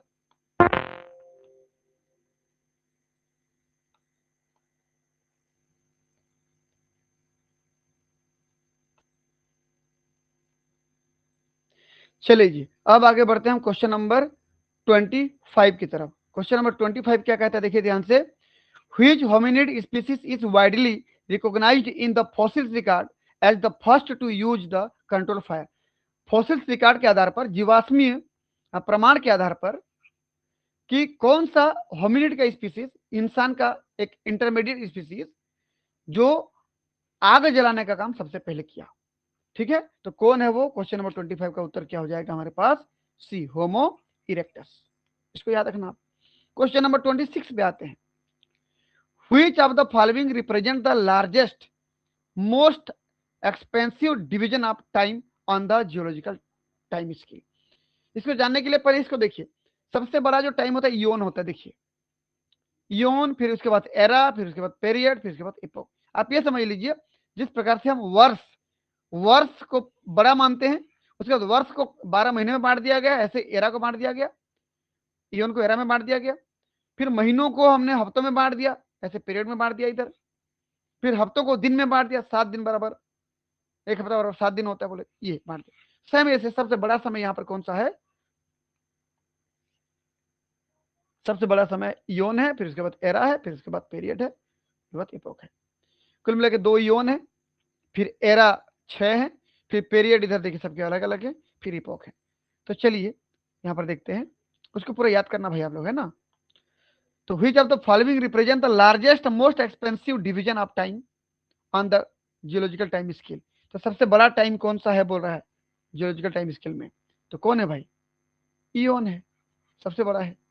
ठीक, अगला है the Cambrian explosion, a milestone event characterized by the rapid diversification of multicellular marine organism marks the belonging to the of which era. कि कैम्ब्रियन एक्सप्लोजन के समय इतना खतरनाक तरीके से डाइवर्सिटी बढ़ा स्पीड तरीके से कि मल्टी सेलुलर ऑर्गेनिज्म पूरे समुद्र में फैल गए, बहुत ज्यादा समुद्र के ऑर्गेनिज्म बन गए, उसको कैम्ब्रियन एक्सप्लोजन कहा गया। तो ये कैम्ब्रियन एक्सप्लोजन कौन से एरा से बिलोंग करता है, कौन से एरा, तो कैम्ब्रियन देखिए यहां पर है, और इस कैम्ब्रियन का एरा कौन सा है, कैम्ब्रियन तो पीरियड हो गया ना, पीरियड है ये, इसका एरा कौन सा है, तो पेलियोजोइक एरा। ठीक है, इसलिए इसको ancient life, era of ancient life of fish कहा गया इसको, ठीक है ना, पेलियोजोइक। देख लीजिए, तो 27 का उत्तर क्या हो जाएगा, ए। क्वेश्चन नंबर 28 पे आते हैं। The Mesozoic era are famously known as the age of reptile. Mesozoic era को एज ऑफ रेप्टाइल या एज ऑफ डायनासोर कहा जाता है, ये इसको। ठीक, इसके 3 स्पेसिफिक पीरियड है, ट्रायसिक, जुरासिक, क्रिटेशियस। पहले ट्रायसिक आया, फिर जुरासिक, फिर क्रिटेशियस। ठीक, which of the following list its 3 geologic period in the correct chronological order from oldest to youngest. पुराने से नए तरफ अगर आओगे तो कौन सा इसमें सही है बोल रहा है, ट्रायसिक, जुरासिक और क्रिटेशियस, ये है, देख लीजिए 28 का बी हो जाएगा, अभी बोला हूं मैं। ठीक भाई, नीचे से देखते जाओगे ना, ट्रायसिक पहले आया, फिर जुरासिक आया, फिर क्रिटेशियस आया। अगला क्वेश्चन नंबर 29 पे आते हैं। The largest mass extinction event in earth history which wiped out over 90% marine species and ended the Paleozoic era occurred at the close of which period। बोल रहा है कि पेलियोजोइक एरा में, पेलियोजोइक एरा में 90% marine diversity मारे गए एक साथ, बहुत खतरनाक तरीके से। तो वो कौन सा पीरियड से बिलोंग करते हैं, कौन से पीरियड में मारे गए, तो पर्मियन में मारे गए, याद रखना। कब मारे गए वो, पर्मियन में। बस ऐसे याद रखना आप लोग कि कैम्ब्रियन में बहुत ज्यादा डाइवर्सिटी बना, पेलियोजोइक एरा के कैम्ब्रियन पीरियड में बहुत ज्यादा बने, यहां कर दे रहा हूं मैं ऐसे, बहुत ज्यादा डाइवर्सिटी बने, और पर्मियन में, इस पेलियोजोइक एरा के पर्मियन पीरियड में 90% निपट गए, मारे गए। याद करने का तरीका बता रहा हूं, देखिए पर्मियन में परमात्मा को प्यारे हो गए, ऐसे याद रखिए, 90% मेराइन बायोडाइवर्सिटी पर्मियन में परमात्मा को प्यारे हो गए। और दूसरा याद करने का तरीका, पेलियोजोइक की शुरुआत होती है डाइवर्सिटी के बढ़ने से, और पेलियोजोइक का अंत होता है डाइवर्सिटी के खत्म होने से, 90%। ठीक है, चलिए, तो उत्तर क्या हो जाएगा क्वेश्चन नंबर 29 का, सी, पर्मियन। क्वेश्चन नंबर 30 की बात करें। We are currently living in the Cenozoic era, what are the specific period and epoch of the modern day. अब अभी हम लोग वर्तमान में सिनोजोइक एरा में जी रहे हैं। ये देखिए सिनोजोइक एरा, ये दिख रहा है आपको, ये सिनोजोइक एरा है। सिनोजोइक एरा में जी रहे हैं, पीरियड कौन सा है, ये क्वार्टनरी। इपोक कौन सा है, होलोसीन। देख लीजिए, मैं उसको अलग तरह से कर दे रहा हूं। हम सिनोजोइक एरा में हैं। अगर मैं बात करूं अभी हम कौन से एयन में, फेनरोजोइक एयन में है, सेनोजोइक एन के सेनोजोइक एरा में है, सेनोजोइक एरा के क्वार्टनरी पीरियड में है, और क्वार्टनरी पीरियड के होलोसीन एपोक में है। तो ये सीनोजोइक दिया है, बोला है कौन से पीरियड और एपोक में है, तो क्वार्टनरी और होलोसीन में है। क्वार्टनरी और होलोसीन कहां पे हो जाएगा, ये 30 का बी, क्वार्टनरी और क्वार्टनरी पीरियड होलोसीन एपोक में हम लोग अभी वर्तमान में हैं। क्वेश्चन नंबर आते हैं 31, which species substances determine whether a fertilized honey bee larva develop into a fertile queen rather than sterile worker bee. इसको समझने के लिए थोड़ा सा कॉन्सेप्ट समझिए। देखिए, बहुत सिंपल सा कॉन्सेप्ट बताने का प्रयास कर रहा हूं, हालांकि हमारे ये थ्योरी क्लासेस का स्लाइड में यहां पर लगा दिया हूं। आप समझ लीजिए कि एक हैप्लॉइड मेल हनी बी है, हैप्लॉइड मतलब क्रोमोसोम का केवल एक सेट है, और दूसरा डिप्लॉइड फीमेल हनी बी है। एक एक सेट में 32 क्रोमोसोम, 16 क्रोमोसोम होते हैं। जैसे इसमें 16 क्रोमोसोम है, यहाँ पर 16 32 क्रोमोसोम है, दो सेट है। तो क्वीन हमेशा डिप्लॉइड होते हैं और ड्रोन यानी कि मेल हमेशा हैप्लॉइड होते हैं। दूसरा, मेल में जब जर्म सेल की बात करेंगे तो यहां भी कितना क्रोमोसोम मिलेगा हमको, 16 क्रोमोसोम ही मिलेंगे, क्योंकि एक सेल में इतना ही है, हैप्लॉइड है। स्पर्मेटोजेनेसिस जब भी होगा तो समसूत्री विभाजन द्वारा होगा, क्योंकि एक ही सेट है, एक सेट को दो भाग में डिवाइड नहीं कर सकते आप, तो समसूत्री विभाजन होगा वहां पर। तो एक सेट वाला यहां पर स्पर्म बनेगा, ये हैप्लॉइड स्पर्म बनेगा। ठीक, अब आते हैं क्वीन तरफ। क्वीन में डिप्लॉइड जर्म सेल होगा, जर्म सेल में मियोसिस होगा, अर्धसूत्री विभाजन। तो एक सेट में 16 और दूसरे सेट में 16, हैप्लॉइड हैप्लॉइड यहां पर भी ओवम या एग बनेंगे। ठीक, इस प्रकार से स्पर्म और एग दोनों किस प्रकार के हो गए, हैप्लॉइड हो गए। मेल तरफ से माइटोसिस द्वारा यहां पर हैप्लॉइड स्पर्म बन गया, फीमेल तरफ से मियोसिस द्वारा अर्धसूत्री विभाजन द्वारा हैप्लॉइड एग बन गया। स्पर्म यदि ओवम को फर्टिलाइज करता है, फर्टिलाइजेशन करता है, तो यहाँ पर डिप्लॉइड जायगोट बनेगा। डिप्लॉइड जायगोट जब डेवलप होगा डिप्लॉइड लार्वा बनाएगा। डिप्लॉइड लार्वा फिर जब अंदर रहेगा तो डिप्लॉइड प्यूपा हो जाएगा, ये प्यूपा हो जाएगा भाई। ठीक है, फिर ये लार्वा प्यूपा जो बोलो आप, ये भोजन किस प्रकार का करेगा, डिप्लॉइड प्रकार का है। अगर बेहतर प्रकार का उच्च क्वालिटी का भोजन करते हैं, जिसको रॉयल जेली कहते हो, इसको अगर भोजन करता है तो ये लार्वा जो है जब एडल्ट में, प्यूपा में, एडल्ट में बदलता है तो क्वीन बनाता है, वो लार्वा क्वीन बन गई। और क्वीन बनती है तो फर्टाइल मैरिज कर सकते, शादी कर सकते, बच्चे पैदा कर सकते। यदि इसी डिप्लॉइड लार्वा को अच्छा भोजन नहीं मिला, मतलब केवल नॉर्मल वैक्सी फूड मिला है, वैक्स वाला फूड मिला है, रॉयल जेली राजा महाराजाओं का भोजन नहीं मिला है, अच्छा भोजन नहीं मिला है, केवल वैक्सी फूड मिला है, तो वो डेवलप होकर के फाइनली फीमेल ही बनाते हैं। ये भी फीमेल है, दोनों फीमेल हैं, ये क्वीन भी फीमेल है और ये वर्कर जो बनते हैं वो भी फीमेल है। वर्कर बोलो या सोल्जर बोलो, यहाँ पर महिला सैनिक बनते हैं लोग। ये स्टेराइल होते हैं, ये बच्चे पैदा नहीं कर सकते। इनका काम केवल मधुमक्खी के छत्ते की देखभाल करना, साफ सफाई करना और भोजन लाना, फूलों के रस को लेके आना, इन वर्कर का काम होता है। इसलिए इनके पास डंक होती है। अगर सैनिक है तो हथियार तो चाहिए ना, घर से दूर जा रहे हैं तो हथियार चाहिए, इसलिए इनके पास डंक होती है, इसका याद रखना। ये हो गया। चलिए, तो भोजन तय कर रहा है, लार्वा एक ही था, भोजन तय कर रहा है। अच्छा भोजन मिला तो क्वीन बन जाएगी, अच्छा भोजन नहीं मिला तो वर्कर बन जाएंगे। दोनों के दोनों फीमेल है, क्वीन फर्टाइल फीमेल है और वर्कर स्टेराइल फीमेल है। ठीक, अगला देख लीजिए, एक ओवम यहां भी है। इस ओवम में यदि फर्टिलाइजेशन नहीं हुआ, कोई स्पर्म फर्टिलाइज नहीं किया उसको, तो विदाउट फर्टिलाइजेशन मतलब पार्थोजेनेसिस प्रोसेस द्वारा ये जायगोट बना रहेगा, हैप्लॉइड जायगोट। यही हैप्लॉइड जायगोट आगे जाके लार्वा प्यूपा बना करके फाइनली ये हैप्लॉइड मेल यानी ड्रोन बनाएगा। ठीक है, और इस ड्रोन का कोई पापा नहीं है, याद रखना। ये जो मेल बन रहे हैं ना, इस मेल की केवल मम्मी है, क्योंकि मां के अंडे से बिना फर्टिलाइजेशन के ये ड्रोन बन रहा है, तो उस ड्रोन का पापा कोई नहीं है। ठीक है, और ड्रोन, जैसे इस ड्रोन की बात करो, ये ड्रोन का स्पर्म जो आएगा ओवम को फर्टिलाइज करेगा तो केवल क्वीन फीमेल ही बनाएंगे, क्वीन या वर्कर। तो ड्रोन का कोई सन पैदा नहीं होगा और किसी भी ड्रोन का कोई पापा नहीं होगा। बात समझ में आ रही कि नहीं? बहुत खतरनाक बात है ये, मैं फिर रिपीट कर रहा हूं। देखिए, ये जो ड्रोन बन रहा है ये पार्थेनोजेनेसिस प्रोसेस द्वारा बन रहा है। ठीक, इसका मतलब कोई फर्टिलाइजेशन नहीं हुआ, स्पर्म का कोई कंट्रीब्यूशन नहीं है, डायरेक्ट ओवम, हैप्लॉइड ओवम ही डायरेक्ट डेवलप हो गया, हैप्लॉइड जायगोट में, तो इसको मैं क्या बोलूंगा, पार्थेनोजेनेसिस। तो इस बने हुए हैप्लॉइड मेल का कोई पापा नहीं है, बिन बाप का औलाद है, ये केवल मां है। ठीक, अगला, ये भी ऐसे ही बना होगा, ये ड्रोन भी ऐसे ही बना होगा, लेकिन ये ड्रोन जब स्पर्म बना रहा होगा, ये स्पर्म जिस भी ओवम को फर्टिलाइज कर रहा होगा, तो डिप्लॉइड जायगोट बन रहा होगा ना, और डिप्लॉइड जायगोट जहां बनेगा वो फीमेल ही बनेगी, पुत्री बनेंगे, बेटियां बनेंगी। बेटी को अच्छा भोजन मिला रॉयल जेली तो रानी बन गई, नहीं मिला तो फिर काम करने वाली बाई बन गई, ऐसे समझ लीजिए आप।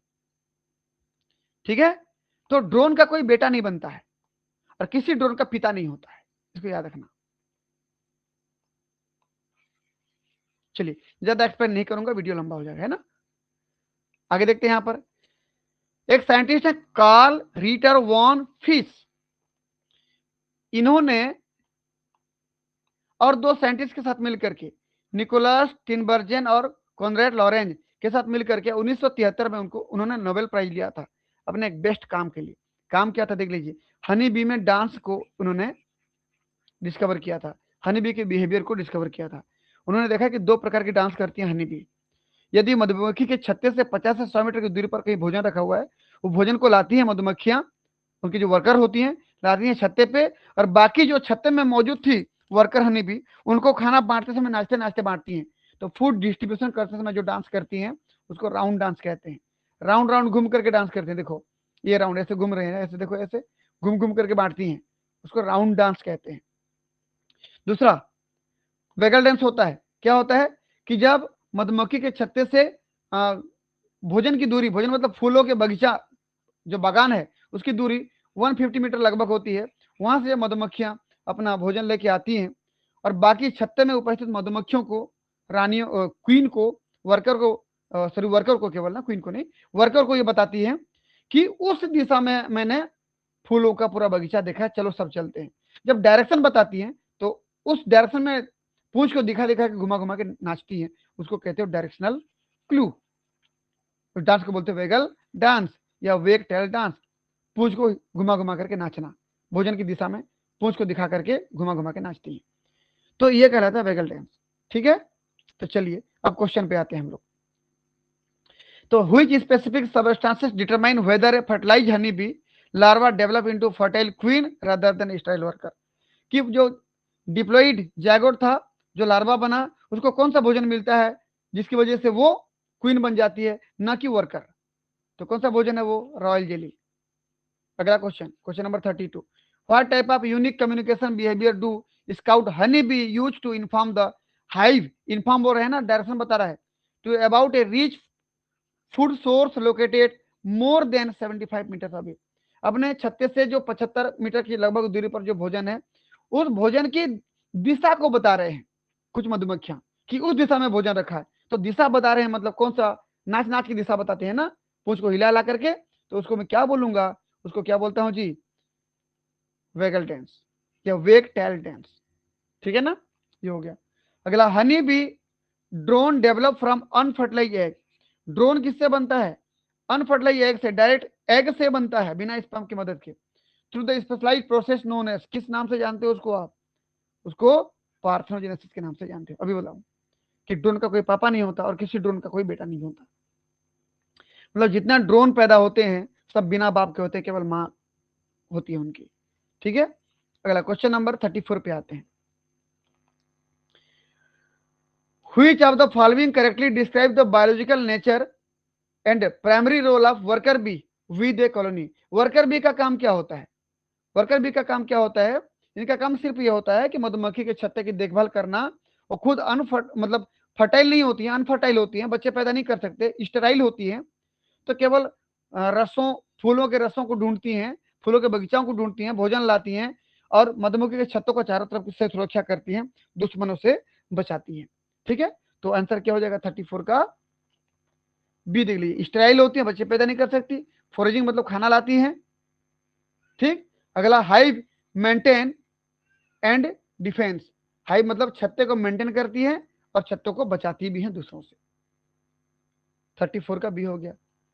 35 की बात करें, what is the correct order of the 4 distinct developmental stage in the Metamorphosis of A honey bee, honey bee के लार्वा से जब एडल्ट बनता है तो कौन सा अलग अलग स्टेज आता है? तो सबसे पहले एग, फिर लार्वा, फिर प्यूपा, फिर adult.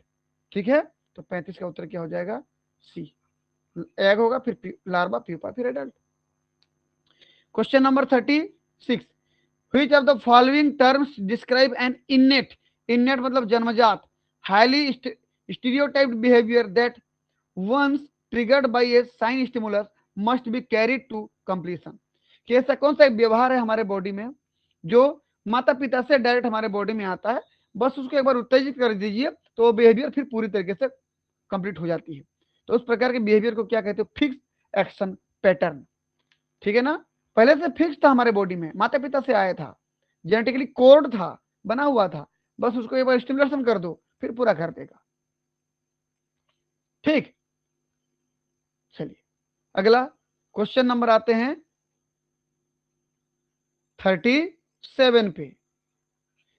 A critical developmental period during early life where an animal forms a strong irreversible and social attachment to an individual या ऑब्जेक्ट इज नोन एज। हम जब जीवन के शुरुआत में किसी भी चीज को सीखते हैं तो बहुत ही स्ट्रांग तरीके से सीखते हैं, उसको भूलते नहीं है, इसलिए बचपन में जो जो चीज सीखे वो सब याद है आपको। इरिवर्सिबल होता है, एक बार सीख गया मतलब वो वापस भूलोगे नहीं। एंड सोशल अटैचमेंट, और हम जो बचपन में सीखते हैं उसको सामाजिक तौर पर बहुत अटैचमेंट रहता है। तो इस प्रकार का सीखना, बचपन में सीखना क्या कहलाता है? क्या कहलाता है जी? इम्प्रिंटिंग कहलाता है। इसको कॉनरेड लॉरेंज नाम के साइंटिस्ट ने डिस्कवर किया था। इस डायग्राम को देखिए तो कॉनरेड लॉरेंज नाम के साइंटिस्ट ने इम्प्रिंटिंग बिहेवियर को देखा था।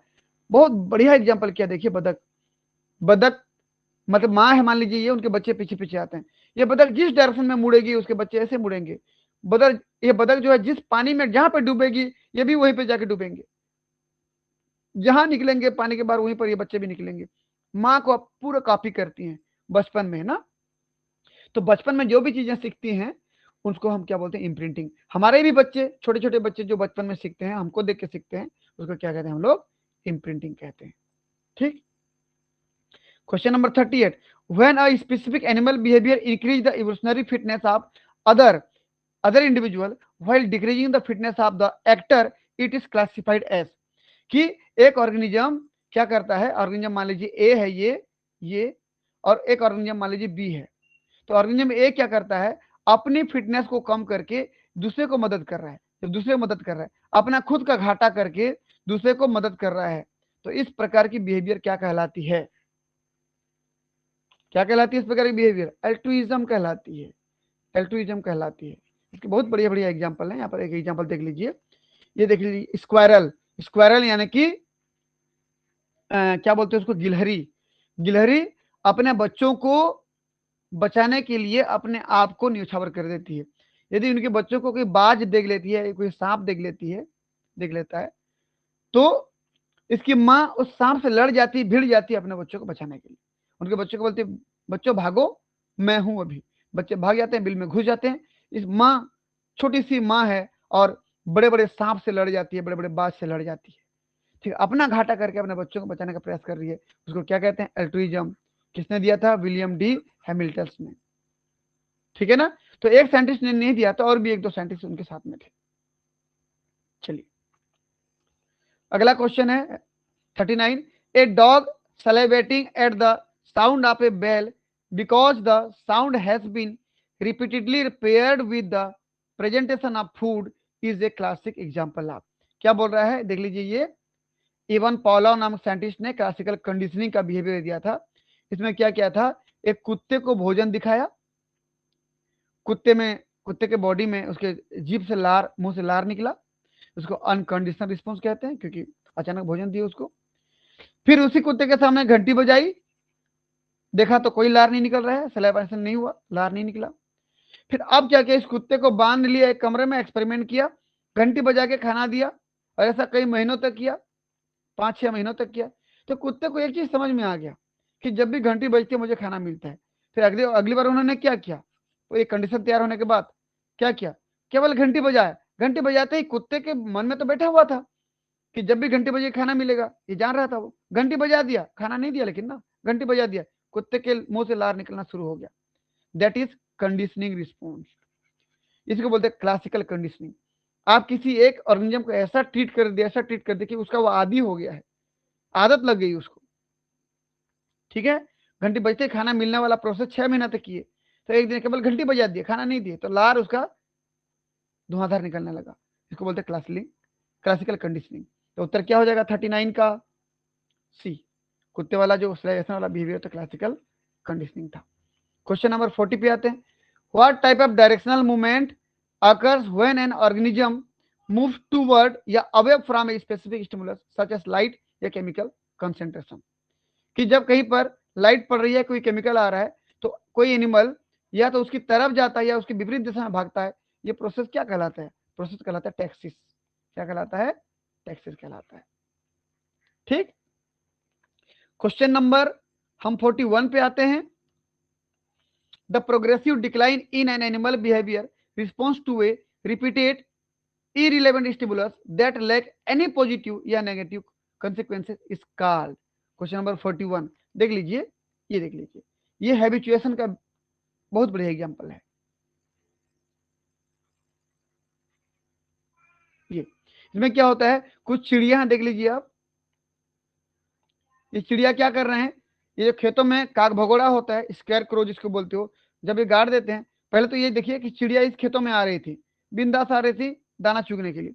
अगले दिन देखा कि काग भगोड़ा लगा दिया गया वहां पर, तो चिड़िया देख के डर के भाग गई। दूसरे दिन आई तो फिर वहीं पर था, काग भगोड़ा था, फिर डर के भाग गए। तीसरे दिन आई तो फिर भाग गए, फिर डर के भाग गए। ऐसे लगातार जब 5-6 दिन देख रहे हैं तो वही काग भगोड़ा वहीं पर एक पुतला के जैसे खड़ा हुआ है। तो उन चिड़ियों को शक होता है कि ये क्या चीज है। फिर कुछ देर तक बैठ के दूर से देखेंगी, ये काग भगोड़ा में कोई मूवमेंट नहीं हो रहा है। फिर धीरे धीरे इसके पास आएंगी, फिर निहारेंगी उसको, फिर धीरे धीरे धीरे धीरे उसके करीब आएंगी। अब ऐसे आएगा, देखिए उसके सिर में कंधे में बैठ रही है। क्यों? क्योंकि इन कौवों को, इन चिड़ियों को इस काग भोगड़ा का आदत हो गया।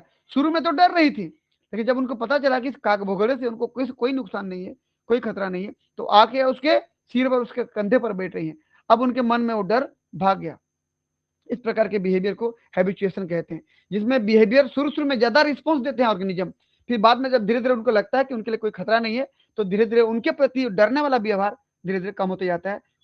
उनको अब वो आदत हो जाता है कि ये तो हर दिन यहाँ पर खड़े रहता है, क्या डरना है इससे। तो ये जो आदत में आ गया, हैबिट हो गया, उसको बोलते हैं हैबिचुएशन। इसमें व्यवहार पहले ज्यादा देते हैं, रिस्पॉन्स ज्यादा देते हैं, फिर धीरे धीरे रिस्पॉन्स कम होती जाती है। ठीक है, तो क्वेश्चन में वही पूछा, देख लीजिए। An animal behavioral response to a repeated irrelevant stimulus that lack any positive or negative consequences is called। तो प्रोग्रेसिव डिक्लाइन बोल रहा है कि एनिमल का बिहेवियर लगातार धीरे धीरे धीरे धीरे कम होता जाता है किसी स्टिमुलस के प्रति, तो उसको क्या कहते हैं? हैबिचुएशन कहते हैं। क्वेश्चन नंबर 41 का क्या हो जाएगा? बी। क्वेश्चन नंबर 42, निको टिनबर्जन 4 क्वेश्चन फ्रेमवर्क, इनका 4 क्वेश्चन थ्योरी था। Framework categorize the study of animal behaviour into 2 primary level of analysis. उन्होंने 2 प्राइमरी लेवल पे एनालिसिस किया था। वो एनालिसिस क्या था देख लीजिए, ये देख लीजिए। तो 4 एरिया ऑफ बायोलॉजी, 4 क्वेश्चन देख लीजिए। ये देख लीजिए इधर, 2 काइंड ऑफ एक्सप्लेनेशन। पहला प्रोक्सीमेट कॉसेशन, प्रोक्सीमेट मतलब अभी तुरंत में क्या रिजल्ट आएगा, और इवोल्यूशनरी मतलब अल्टीमेट, अल्टीमेट मतलब आखिरी में। इसकी वजह से इवोल्यूशन, कोई भी कैरेक्टर उसकी वजह से इवोल्यूशन क्या होगा, उसको क्या बोलेंगे हम? अल्टीमेट कॉसेशन। तो प्रोक्सिमल तुरंत क्या फायदा है किसी कैरेक्टर का, और अल्टीमेट यानी इवोल्यूशनरी मतलब फ्यूचर में जब इवोल्यूशन होगा तो उस कैरेक्टर का क्या होगा। तो ये 2 कैरेक्टर थे इधर। इधर 2 ऑब्जेक्ट एक्सप्लेनेशन में मैं अंदर बिल्कुल नहीं पढ़ूंगा। पहला डेवलपमेंटल या हिस्टोरिकल देखेंगे, और दूसरा सिंगल फॉर्म देखेंगे। इसके अंदर जो चीजें आप पढ़िएगा आराम से, मेरे पास उतना अभी समय नहीं है। ठीक है, तो देख लीजिए, तो क्या हो जाएगा? 4 क्वेश्चन में 2 लेवल क्या था? प्रोक्सीमेट और अल्टीमेट। 42 का आंसर क्या हो जाएगा? सी। क्वेश्चन नंबर 43 पे आते हैं जी। According to the Hamilton rule, R B is greater than C. R मतलब रिलेटेडनेस, बी मतलब बेनिफिट, ग्रेटर देन सी। जब पढ़ेंगे तब समझ में आएगा। An altruistic gene will spread through population if the genetic relatedness मतलब R multiply by the benefit मतलब गुणा कर दिया हमने बी से, to the recipient of B exceeds the, कि जेनेटिक रिलेटेडनेस और बेनिफिट, हमको जो फायदा होगा वो दोनों का गुणनफल किससे ज्यादा होना चाहिए, तब हैमिल्टन रूल लागू हो पाएगा, बोल रहा है कॉस्ट से ज्यादा होना चाहिए। मतलब ये है जी, कुल मिला के यदि आप किसी की मदद कर रहे हैं तो आपके जेनेटिक रिलेटेडनेस में, आपके रिश्तेदार में क्या लगता है, वो जेनेटिक रिलेटेडनेस है। और जिसको मदद कर रहे हैं उससे कितना फायदा है आपको। भाई मदद, कोई भी जीवन में मदद तभी करता है जब उससे कुछ फायदा होता है। अगर मैं किसी पे खर्च कर रहा हूं इसका मतलब मैं उससे बेनिफिट चाहता हूं, ठीक। और मेरे खर्च से ज्यादा बेनिफिट होगा तभी मैं खर्च करूंगा। तो इसलिए बोल रहा है किसी भी, जब भी कोई ऑर्गेनिज्म अपने किसी रिश्तेदार का मदद करता है तो उससे बेनिफिट चाहता है, तो अपने द्वारा किए गए खर्च से ज्यादा उसको बेनिफिट हो तब जाके अपने रिश्तेदार की मदद करेगा। तो वही बोल रहा है जेनेटिक रिलेटेडनेस आर और बेनिफिट बी का गुणनफल किससे ज्यादा होना चाहिए, बोल रहा है तो reproductive cost to the actor C, actor C मतलब कॉस्ट है। 43 का ए। 44 की बात करें, in operant conditioning when an animal modifies its behavior because it associates an action with a reward या punishment, the learning is driven by। देख लीजिए तो यहाँ पर एक ऑपरेंट कंडीशनिंग बिहेवियर दिखाया गया, देखो ऊपर में। इसका मतलब क्या होता है जी, ऑपरेंट कंडीशनिंग बिहेवियर मतलब क्या होता है, इसका मतलब होता है कि जब कोई ऑर्गेनिज्म कोई चीज को ट्रायल एंड एरर करता है, पहली बार सीख रहा होता है। जैसे एक चूहे को एक बंद पिंजरे में, बंद कमरे में रख दिया गया, उसके सामने 2 बटन रख दिए गए, पता चला वो ग्रीन बटन को दबा रहा है तो उसको खाना मिल रहा है, खुश हो जाएगा, ये जल्दी सीख जाएगा, इसको बार बार करेगा, उसको रिवार्ड मिल रहा है, उसको इस बटन को दबाने पर उसको भोजन मिल रहा है, उसको खाना मिल रहा है, फायदा हो रहा है उसका। जबकि अगर उसी चूहे को किसी दूसरे बंद कमरे में रख दीजिए, उसी कमरे में रख दीजिए, और इस अगर वो लाल बटन को दबाता है, लाल बटन को दबाता है तो उसको झटका लगता है, करंट लगता है, बिजली करंट लगता है, तो कभी दोबारा नहीं दबाएगा उस बटन को। तो एक में उसको रिवार्ड मिल रहा है, इनाम मिल रहा है, दूसरे में उसको सजा मिल रही है, पनिशमेंट मिल रहा है। तो ये जो सीख रहा है इसी को बोलते हैं अपरेंट कंडीशनिंग। तो ट्रायल एंड एरर से सीखते हैं। पहली बार में भाई पहले से कोई पता नहीं था कौन से बटन से खाना मिलेगा, कौन से बटन से करंट मारेगा उसको। तो ट्रायल एंड एरर, पहली बार सीखो, झटका मारो तो मत छुओ, खाना मिला तो बार बार छुओ, ठीक है। तो क्या था ये क्वेश्चन नंबर 44 का उत्तर क्या हो जाएगा हम लोग का, option B, trial and error री, ठीक है ना। कोई भी चीज जब पहली बार हम छूते हैं, सीखते हैं, गलत लगता है काम को तो नहीं करते हैं, दर्द होता है तो नहीं करते हैं, अगर हमको पनिशमेंट मिलता है, सजा मिलता है तो नहीं करते हैं, और यदि उससे हमको फायदा होता है उस काम को हम बार बार करते हैं, ठीक है। चलिए अगला question number 45, what form of intra specific communication involve the release of volatile chemical signal into the environment to mark territories या अट्रैक्ट पोटेंशियल मेट्स। कि जब कोई भी ऑर्गेनिज्म अपने आसपास के एरिया में अपने कुछ ऐसे केमिकल निकालता है जिसकी वजह से बताना चाहता है कि ये एरिया मेरा है, या जो केमिकल निकाल रहा है उस केमिकल को सूंघ करके उसके अपोजिट सेक्स उसकी तरफ अट्रैक्ट होती है, जैसे मेल ने केमिकल निकाला, फीमेल अट्रैक्ट होती है, तो उस केमिकल को क्या कहते हैं हम लोग, उस केमिकल को क्या कहते हैं, फेरोमोन्स कहते हैं। क्या कहते हैं जी उसको, फेरोमोन्स कहते हैं। 45 का डी। ये इंट्रा स्पेसिफिक होगा, एक ही प्रजाति के अंदर होगा। जैसे देख लीजिए, ये यहाँ पर ध्यान से देखिए, ये भेड़ ने, सीप ने, मान लीजिए सीप ने केमिकल निकाला या बकरे ने निकाला, मेल ने, ये 4 एथिल कैटेनॉल, ठीक, ये निकाला। तो इसको फीमेल ने उसके नाक के द्वारा उसको स्मेल को लिया, उसके ब्रेन में गया, अल्फैक्टरी रिसेप्टर में गया, फिर इसके बॉडी में GnRH gonadotropin releasing hormone release हुआ, फिर इनके मन में मैटिंग करने की इच्छा जागृत हुई, फिर जाके दोनों में मैटिंग हुआ, दोनों में शादी हुआ, ठीक है। ये दिल बना दिया गया, देखो आखिर में ये। तो ये जो केमिकल निकला था दैट इज फेरोमोन्स। ये एक ही स्पीसीज के ऑर्गेनिज्म ही उसको महसूस कर पाएंगे, उसी स्पीसीज के ऑर्गेनिज्म को ही वो केमिकल अच्छा लगेगा, उसकी सुगंध अच्छी लगेगी।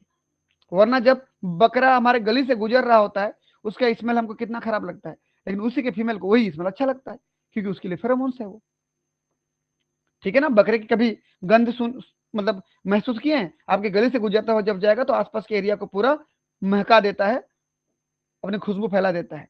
हमारे लिए भले ही बदबू है लेकिन उसकी बकरी के लिए वो खुशबू है, ठीक। क्वेश्चन नंबर 46 पे आते हैं, which biologist revolutionized evolutionary theory by proposing the endosymbiotic theory, which explain the origin of eukaryotic organelles like mitochondria and chloroplast. भाई जो एंडोसिम्बायोटिक थ्योरी है, ये देखिए एंडोसिम्बायोटिक थ्योरी, ये कि आर्किया के अंदर कोई एरोबिक बैक्टीरिया घुस गया तो वो जाके माइटोकॉन्ड्रिया बन गया बाद में, फिर इसी बैक्टीरिया के अंदर कोई साइनोबैक्टीरिया घुस गया तो क्लोरोप्लास्ट बन गया बाद में। तो जिसमें केवल माइटोकॉन्ड्रिया बने एनिमल सेल बने, और जिसमें क्लोरोप्लास्ट बन गए, जिसमें साइनोबैक्टीरिया घुसा था क्लोरोप्लास्ट बन गए थे, वो प्लांट सेल बन गए। ये एंडोसिम्बायोटिक थ्योरी था, हम पढ़ चुके थे इसको, ठीक है। यहाँ पर मैं लिख दूं ये एरोबिक बैक्टीरिया था, ये एरोबिक बैक्टीरिया था। एरोबिक बैक्टीरिया जाता है तो माइटोकॉन्ड्रिया बनाता है, देखो ये। जब इसी में ही जब साइनोबैक्टीरिया अंदर घुस गया तो वो क्या बना दिया, क्लोरोप्लास्ट बना दिया। तो यदि क्लोरोप्लास्ट वाला और माइटोकॉन्ड्रिया वाला है तो प्लांट सेल है, और यदि केवल माइटोकॉन्ड्रिया बना हुआ है तो वो एनिमल सेल है, ठीक है। इस प्रकार से इवोल्यूशन हुआ है। तो इसको किसने बोला था जी? क्वेश्चन नंबर हमारे पास 46 है। किसने बोला था इसको? लिन मार्गुलस ने इसको रिवोल्यूशनाइज्ड किया था, ठीक है ना। इन्होंने इसको, इस एंडोसिम्बायोटिक थ्योरी को दिया था, लिन मार्गुलिस ने। क्वेश्चन नंबर 47 पे आते हैं। Who proposed the biological species concept, defining a species as a population of organism that can interbreed and produce fertile offspring। Biological species concept में यह बोला गया कि हम स्पीसीज किसे कहेंगे? स्पीसीज वे होते हैं जो आपस में मेटिंग करने की ताकत रखते हैं। जो भी आपस में मेटिंग कर सकते हैं वो एक ही स्पीसीज है, या मेटिंग करने की ताकत रखते हैं, मेटिंग करते हैं। जैसे इंडिया में पाने वाले इंसान अमेरिका में पहले इंसान से शादी कर सकते हैं कि नहीं? बिल्कुल कर सकते हैं। अगर करने की ताकत है, शादी करने की ताकत है, मतलब एक ही स्पीसीज है। होमोसेपियंस वो भी है, होमोसेपियंस हम भी है। अलग बात है किसी कारणवश हम शादी नहीं कर पा रहे हैं, लेकिन शादी करने की ताकत रखते हैं। That is biological species concept, ठीक। तो 47 का उत्तर क्या हो जाएगा हम लोग का? किसने दिया था ये? अर्नेस्ट मेयर ने। 47 का उत्तर हो जाएगा C. Question number 48, the modern synthetic theory which fused Charles Darwin theory of natural selection and Mendelian genetics. देखो, चार्ल्स डार्विन थ्योरी की नेचुरल सिलेक्शन थ्योरी को और मेंडेलियन जेनेटिक्स को दोनों को जोड़ दिया और मॉडर्न सिंथेटिक थ्योरी बना दिया। मैं फिर यहां पर कर रहा हूं, natural selection theory plus Mendelian genetics को दोनों को जोड़ दिया और क्या बना दिया? Modern synthetic theory, modern synthesis बना दिया, ठीक। Was heavily advanced by the geneticist landmark 1937 book, एक बुक में छपा गया था ये सब 1937 में। बुक का नाम genetics and the origin of species. तो इस बुक के लेखक कौन है? ठीक है, तो क्वेश्चन नंबर 48, इस बुक के लेखक हैं थियोडोसियस डॉब्झांस्की।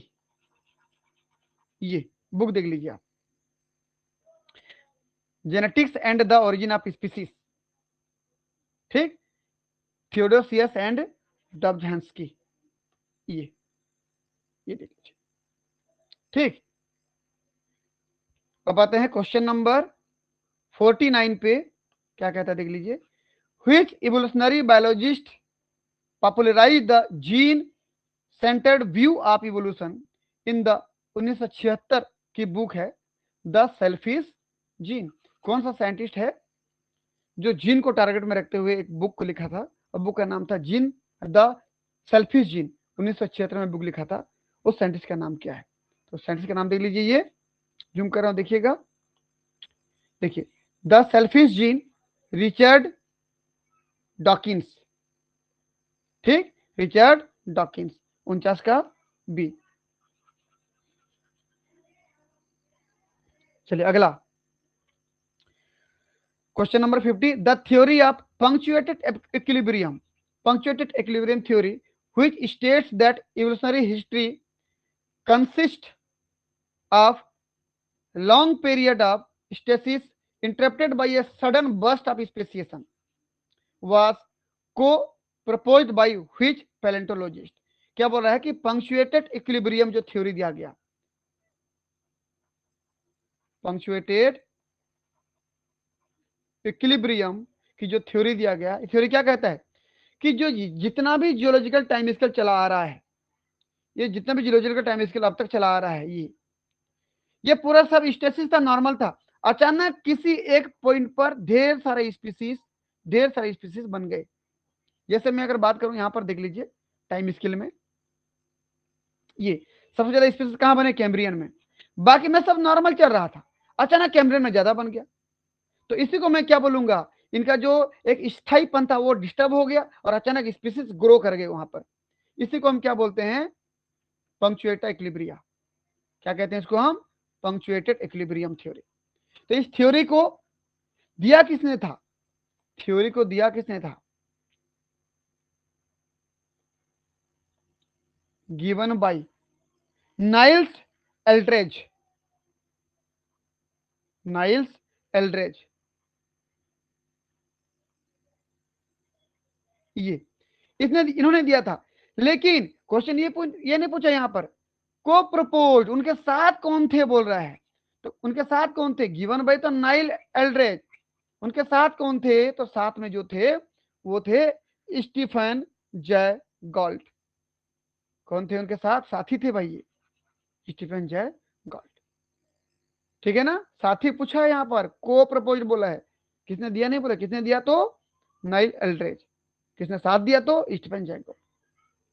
ठीक है बच्चों, इस प्रकार से इवोल्यूशन का हमने 50 क्वेश्चन का आंसर जितना कम में हो पाए मैं एक्सप्लेन करने का प्रयास किया हूं।